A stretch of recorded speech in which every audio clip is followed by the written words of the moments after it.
Hola hermanos, ¿cómo están? Espero que se encuentren bien.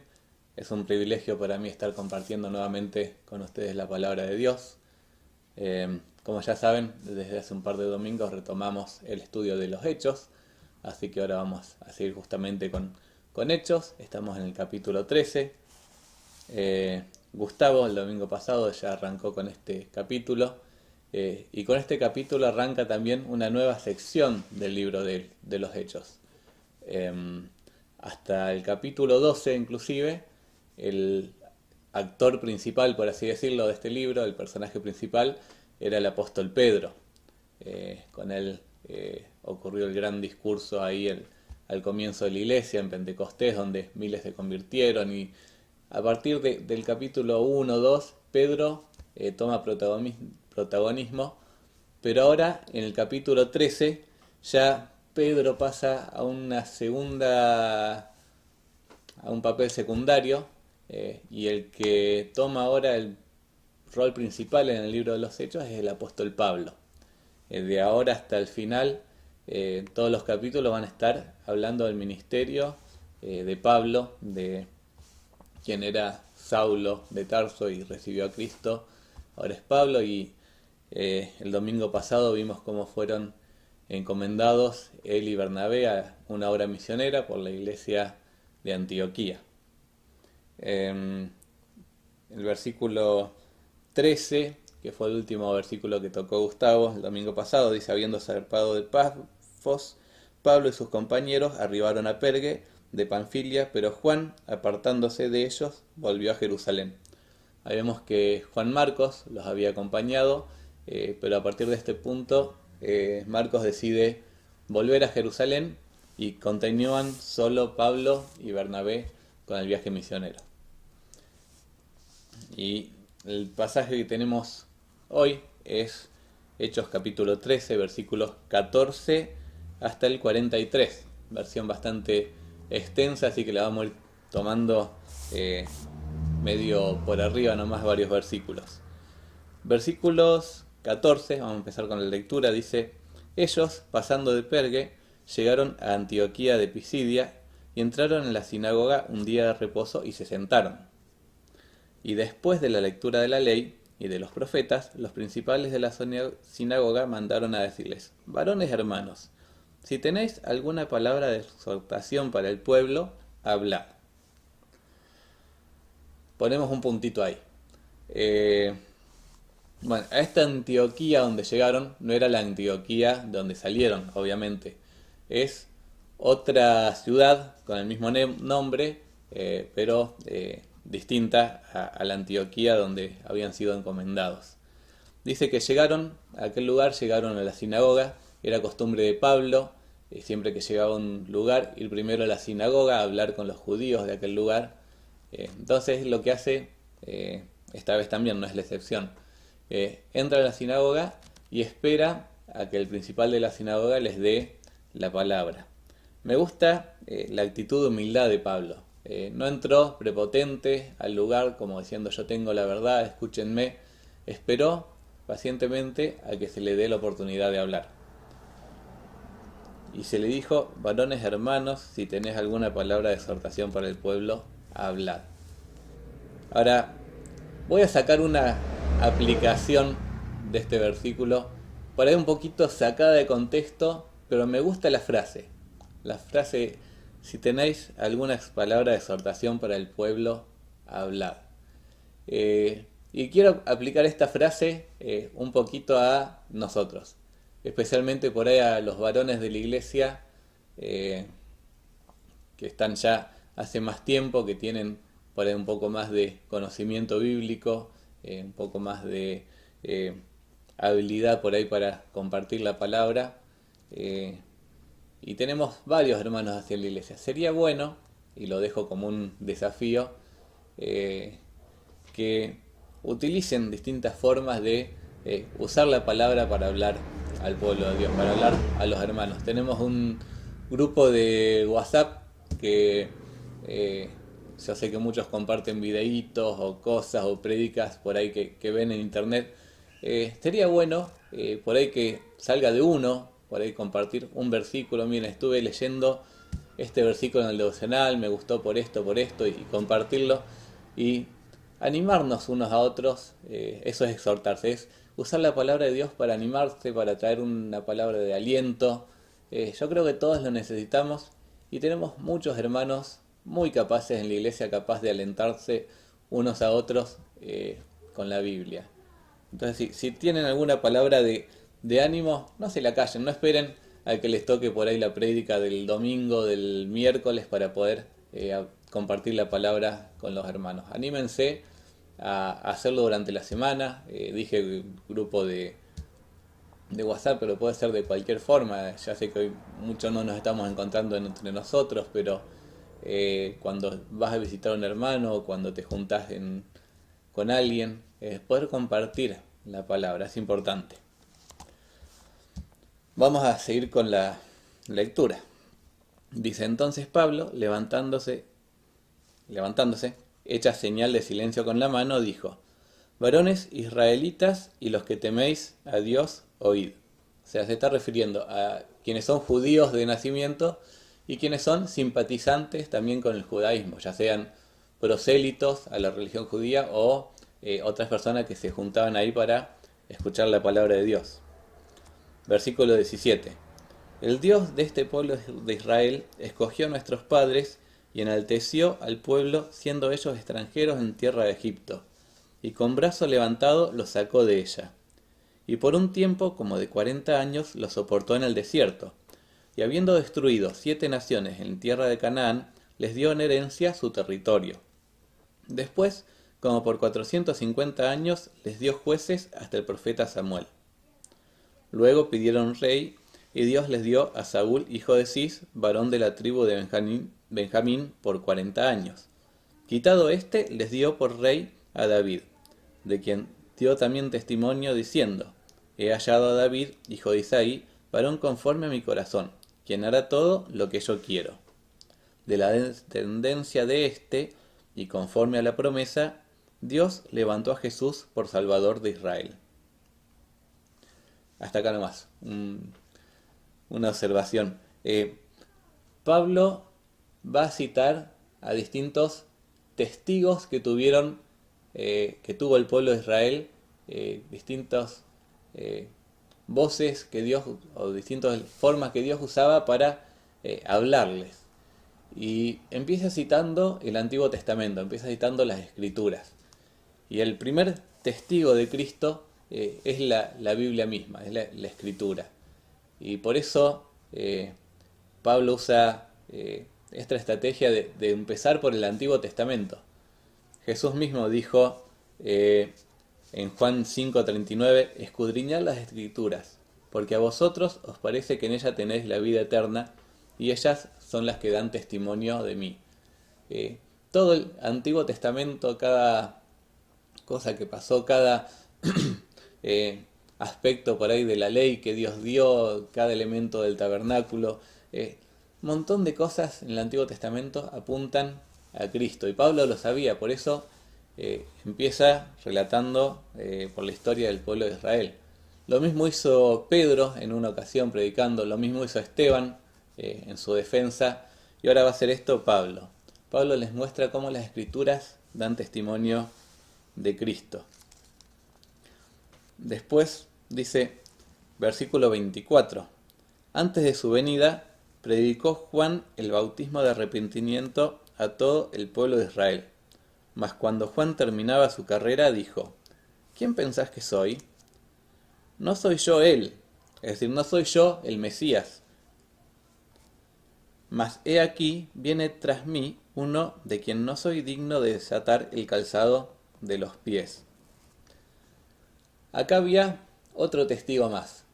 Las Escrituras daban testimonio de Cristo.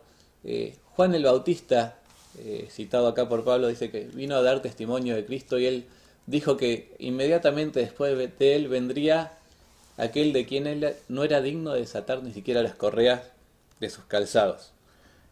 Versículo 26: varones hermanos, hijos del linaje de Abraham, y los que entre vosotros teméis a Dios, a vosotros es enviada la palabra de esta salvación.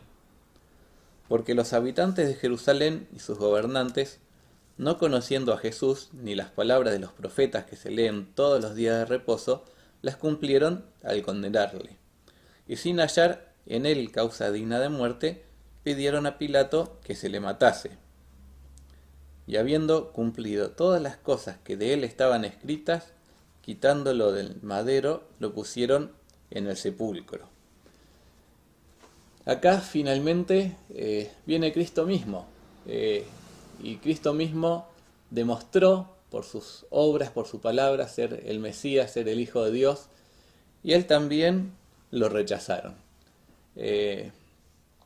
Pablo le está mostrando cómo los habitantes de Jerusalén y los gobernantes rechazaron tanto el primer testimonio que era de las Escrituras, rechazaron el testimonio de Juan el Bautista y rechazaron el testimonio de Cristo mismo.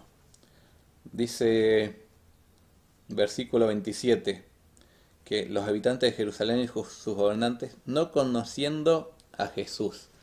Es interesante que mencione esto, porque Jesús ya había estado muchas veces en Jerusalén. Todo el mundo, yo creo que aún sin haber en aquel momento redes sociales, medios de comunicación, casi cualquier persona podía ver a Jesús, identificar quién era y saber que era Jesús de Nazaret, saber que era este hombre que estaba haciendo entre ellos señales y milagros y que enseñaba. Pero aún así dice que ellos no conocían a Jesús. Y es que en la Biblia el hecho de conocer va más allá de un mero conocimiento intelectual o saber algo con la mente. Va más allá de saber quién es Cristo. Conocer implica tener una relación con Cristo, tener estar cerca de Él, tener interacción con Cristo. Yo puedo decir que conozco quién es, no sé, nuestro presidente, ponele, Alberto. Sé quién es Alberto Fernández, pero en realidad no lo conozco, porque no sé ni qué le gusta, ni no sé un montón de cosas de su vida, no sé cómo es su familia, no sé qué hace en el tiempo libre, no sé, porque sé quién es, pero en realidad no lo conozco. Y lo mismo pasaba con estas personas con Jesús, sabían quién eran, pero no lo conocían. Para conocer a alguien tenés que estar cerca de él. Yo, por ejemplo, conozco a mi esposa, conozco a mis hijos, sé prácticamente todo de sus vidas. ¿Por qué? Porque vivo con ellos, porque paso tiempo con ellos. Jesús, hablando con el Padre, orando en Juan 17:3, le dice al Padre: y esta es la vida eterna, que te conozcan a ti, el único Dios verdadero, y a Jesucristo, a quien has enviado.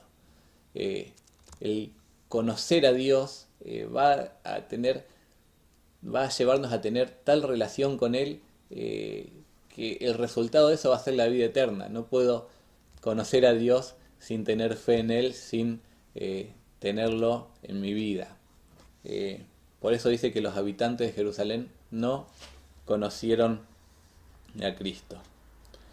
Pero el versículo 27 dice algo más. Dice, no solo que no conocieron a Jesús, dice que no conocieron las palabras de los profetas que se leen todos los días de reposo. Y así como pasaba con Cristo, pasa también con su palabra. Podemos saber mucho de la Biblia, podemos incluso leerla todos los días. Acá dice que la leían todos los días de reposo, todos los sábados ellos la leían en las sinagogas. Nosotros podemos hacer lo mismo, podemos escucharla en un audio, en un video, podemos leerla en nuestras casas, pero saber mucha Biblia no quiere decir realmente conocer la palabra de Dios. Podemos saber mucho pero conocer poco. Podemos llenar nuestra mente de Biblia pero no nuestro corazón. Santiago habla, por ahí no con estas palabras, pero explica el mismo concepto de lo que es saber pero no conocer, no tener ese acercamiento real con la Biblia. Santiago en capítulo 1, versículos 22 a 25 dice, pero sed hacedores de la palabra y no tan solamente oidores, engañándoos a vosotros mismos. Porque si alguno es oidor de la palabra, pero no hacedor de ella, este es semejante al hombre que considera en un espejo su rostro natural, porque él se considera a sí mismo y se va y luego olvida cómo era. Esta es la palabra, la persona que sabe de la Biblia pero que no la conoce, que no la aplica a su vida, que no sabe cómo vivir la palabra. Dice que es como mirar en un espejo, mirarse uno mismo. La mayoría de nosotros cuando nos levantamos vamos al baño o a algún otro lado y miramos, nos sacamos la lagaña, nos peinamos, por ahí nos afeitamos, pero vos te vas de ahí y no te quedas pensando en lo que viste en el espejo cuando te levantaste. Y menos lo que somos hombres, menos todavía. Por ahí una mujer, no sé, se vio la primer cana y se traumó y se acuerda de eso 3 meses. Nosotros no, nos olvidamos, nos miramos, arreglamos algo si hay que arreglar o si tiene arreglo y si no, así nomás nos fuimos. Ahora, existe el peligro de hacer eso mismo con la Biblia, de sentarnos, leer casi automáticamente el pasaje que nos tocó, el devocional que nos tocó, cerrar la Biblia, pararnos, irnos y no hacer ningún cambio en nuestra vida en base a lo que leímos, no aplicar la Biblia a nuestra vida. Dice Santiago que eso es como mirarse al espejo y olvidarse. Pero el versículo 25 de Santiago dice, mas el que mira atentamente en la perfecta ley, la de la libertad, y persevera en ella, no siendo oidor olvidadizo, sino hacedor de la obra, este será bienaventurado en lo que hace. El que mira atentamente, prestando atención. No tenés que leer la Biblia pensando en cualquier cosa, viendo tele, escuchando música, mucho menos. Es prestando atención, atentamente, lo que uno lee. Y persevera en ella. O sea, te la llevas con vos. No abajo del brazo la Biblia, en tu mente. Te vas pensando en lo que leíste. Y luego, no siendo un oidor olvidadizo, sino hacedor de la obra, poniendo en práctica. Eso es realmente conocer la palabra de Dios. Dice que los gobernantes no conocieron a Jesús ni sus palabras, aunque la leían todos los sábados. Vamos a seguir con la lectura. Llegamos a versículo 30. En el 29 dice que lo habían sepultado. 30 dice, mas Dios le levantó de los muertos. Y él se apareció durante muchos días a los que habían subido juntamente con él de Galilea a Jerusalén, los cuales ahora son sus testigos ante el pueblo. Y nosotros también os anunciamos el evangelio de aquella promesa hecha a nuestros padres. Paramos un ratito de nuevo. Vieron que hablamos al principio de 3 testigos, la palabra de Dios, Juan el Bautista, Cristo mismo, que daban testimonio, pero la historia siguió, Cristo fue sepultado, resucitó, y ahora aparecen nuevos testigos. Dice primeramente aquellas personas que lo vieron resucitado, a las que él se apareció durante 40 días luego de haber resucitado, estuvo con ellos, les enseñó la palabra de Dios por un tiempo más. Dice que ellos son sus testigos, pero el versículo 32 dice, y nosotros también, y nosotros también. Me gusta esa frase, nosotros también, porque aquellos que vieron a Jesús resucitado, aquellos que estuvieron con él, aquellos que lo vieron ascender al cielo, hoy ya no están, pero aún quedan testigos de Cristo. Y nosotros también lo podemos aplicar también a nuestras vidas. Nosotros también somos sus testigos. Ahora, ¿cómo se hace para ser testigo de Cristo? ¿Cómo hago para ser un buen testigo de Él? Para yo también poder ser testigo, así como lo fue Pablo, así como lo fue Bernabé, así como lo fueron aquellos que lo vieron resucitar y andar y ascender al cielo. Bueno, podemos testificar de dos formas, y son en realidad las dos formas necesarias para que podamos ser buenos testigos de Cristo. Primero, se testifica con el ejemplo, o una de las formas, no es una primero o una después, las dos son indispensables. Una de las formas de ser testigos es con el ejemplo. Jesús, en el Sermón del Monte, en Mateo 5:14 en adelante, dice: vosotros sois la luz del mundo. Una ciudad asentada sobre un monte no se puede esconder, ni se enciende una luz y se pone debajo del almud, sino sobre el candelero y alumbra a todos los que están sobre la casa. Nosotros somos luz, dijo Jesús, la luz del mundo, aquellos que tienen que mostrar al mundo su condición de perdidos, aquellos que tienen que mostrar al mundo la salvación de Cristo. La luz es la que revela la realidad de las cosas. En la oscuridad uno no puede ver, uno no puede saber qué hay cerca, qué hay lejos, qué hay alrededor, pero la luz lo revela todo. Dice que nosotros somos luz del mundo, aquello que va a revelar la condición en la que están las personas y la que va a revelar cuál es la solución, cuál es la forma de encontrar la vida eterna, aquellos que los van a llevar a Cristo. Somos luz. Ahora, ¿cómo se es luz? Jesús termina diciendo en el versículo 16, dice: así alumbre vuestra luz delante de los hombres, para que vean vuestras buenas obras y glorifiquen a vuestro Padre que está en los cielos. Ser luz es mucho más que hablar. Ser luz es hacer que los demás puedan ver mis obras, mi estilo de vida, cómo estoy viviendo, mi conducta. Y con mi conducta es con que yo voy a revelar a Cristo a las personas. Van a ver a Cristo en mi vida. Como los cristianos justamente de Antioquía, el lugar donde salió Pablo. Dice que los llamaron cristianos en ese lugar por primera vez. Y cristianos significa pequeños cristos. La gente vio que las personas vivían como Cristo y les llamó pequeños cristos, lo que ahora conocemos como cristianos. Eso es ser luz, es que nuestra vida refleje la luz de Cristo. Ahora, si bien tenemos que ser testigos con el ejemplo, con eso solo no alcanza. No sé si alguna vez escucharon decir: si vos no sabés testificar o no sabés cómo anunciar el Evangelio, no te preocupes, lo que importa es ser buena persona y con tu vida vas a testificar. O sea, es necesario, el testimonio es necesario, nuestra conducta, sin una conducta, o sea, si vivimos de una forma como cualquiera que no tiene a Cristo, obvio que no vamos a llevar a nadie a Cristo, pero la conducta sola no alcanza.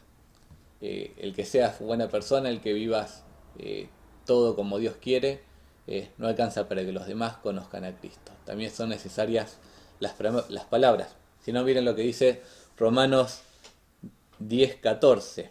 Dice: ¿cómo pues invocarán a aquel en el cual no han creído? ¿Y cómo creerán en aquel de quien no han oído? ¿Y cómo oirán sin haber quien les predique? La gente no puede creer en Cristo solo viéndote. Necesita escucharte, necesita que seas testigo, que yo sea testigo, que seamos testigos, no solamente con nuestra conducta, que es importante, sino también con nuestras palabras. Porque al fin y al cabo, tu conducta va a preparar el terreno para que la persona quiera lo que vos tenés, quiera ser diferente como vos, pero lo que los va a llevar a los pies de Cristo es la palabra. No pueden creer en aquel de quien no han oído. Dice un poquito más adelante Romanos que la fe viene por el oír y el oír por la palabra de Dios. Necesitamos testificar de ambas cosas. Necesitamos testificar porque todos los testigos que vimos hasta ahora en este pasaje ya no están. Incluso Pablo y Bernabé ya no están. Aquellos que dijeron: y nosotros también, ellos ya se fueron. Y aquellos que quedamos somos nosotros. Nosotros también debemos ser testigos.